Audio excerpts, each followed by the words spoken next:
Perfect. Do you have time for maybe not just one last question, but maybe a couple more, maybe. Okay. Hopefully. Sorry. Yeah, you're still in the back. Sorry. Ooh. Yeah, you're still in the red. Sorry. Almost all the experts agree that it's only a matter of time before North Korea develop ICBMs.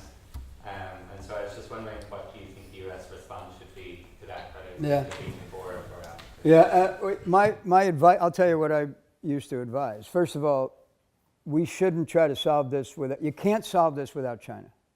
Period. Until we gain Chinese cooperation, we're not going to accomplish anything. It's on China's border. Even putting defensive systems over there. We have a thing called THAAD, Theater High Altitude Air Defense, which picks up ballistic missiles in their final phase, which makes it really valuable, and it's really good. So we have 28,000 soldiers in South Korea. The population of Seoul is like 10 million, and it sits 70 kilometers from the demilitarized zone. So North Korea could really inflict an unbelievable carnage if they chose to, with nuclear weapons or with conventional artillery. And they threaten to do it. But they threaten to do it, by the way, back to what motivates countries. What North Korea is really interested in doing is preserving itself, the regime, period. I don't think they really want to be influential, but the problem is they are so oppressive and such a state sponsor of the proliferation of nuclear technology, cyber issues, and so the rest of the civilized world feels like it's a cancer sitting there, waiting to spread. And so, and they know that. And so they believe the only way to protect themselves against that is through the acquisition of nuclear weapons. Because, for example, they'll say this: if Gaddafi hadn't given up his chemical weapons, nobody would have ever attacked them. So that's their motivation. It's all about regime preservation. But because of that, China's the answer. China and South Korea are the answer. But heretofore, we haven't really been able to get China's cooperation. I'm not sure exactly why. I mean, we've been working it, but I'll just simply leave that and I'll go to something else, which is, so China's number one. We got to have China on board. Second, we do have to put a very effective defensive bubble around North Korea, and we've got it almost there.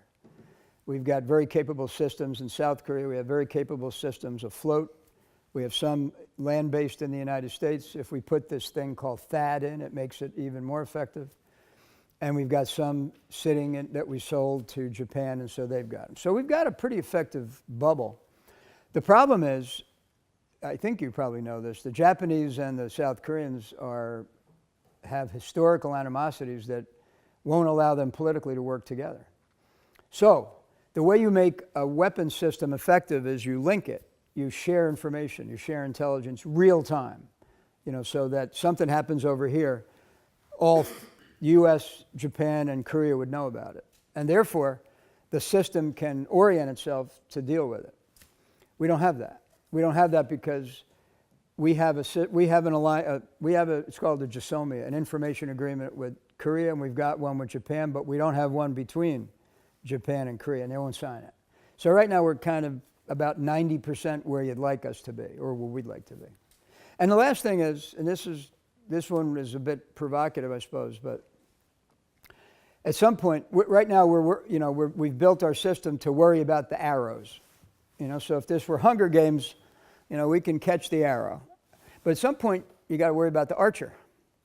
And so we have and need to continue to develop capabilities that would allow us to destroy North Korea's nuclear capability if it appears to be on the edge of development.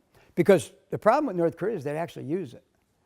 I mean, nobody thinks Russia and the United States and China are going to use their nuclear weapons. Even us, military. They are a deterrent, and we actually have tried to, not unilaterally, but bilaterally and multilaterally drive the arsenal down. I actually think North Korea might use it. And so that's kind of a horrifying idea. And if they come close, I think like-minded nations led by us need to make sure they don't have a chance to pull the trigger.